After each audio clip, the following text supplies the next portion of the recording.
এনেকুৱা বহুত বেষ্ট কৰিছোঁ আমিও যে চিনিয়ৰ কিছুমান এনেকুৱা থাকে দেখিলে বেয়া লাগে মানে খং উঠে নাম শুনিলেও কিছুমান খং উঠে আমি এটা সৌভাগ্য ক'ব লাগিব যে আমি যি বেষ্ট পাইছোঁ আমাৰ চিনিয়ৰ সিহঁতে একেবাৰে আইচক্ৰীমৰ নিচিনা আইচৰ নিচিনা ঠাণ্ডা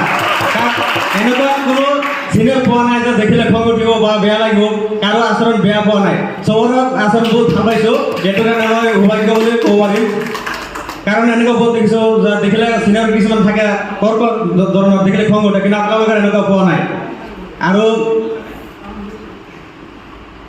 আমাৰ লুনা বাইদেউতো বাইদেউ ডান্সটো আমাৰ বহুত স্মৃতি থাকি গ'ল যেতিয়া আমি প্ৰথম দিনা আহিছিলোঁ 14 নৱেম্বৰ 2023 চনৰ প্ৰথম দিনাই বাইদেউ মানে কঁকাল হেলয় মানে ভাঙি ভাঙি মানে না ডান্স কৰিছে হাত দুটা লগাই লগাই এই স্মৃতিটো এতিয়া মনত পৰি আছে মোৰ আজিও লাষ্ট পৰ্যায়তো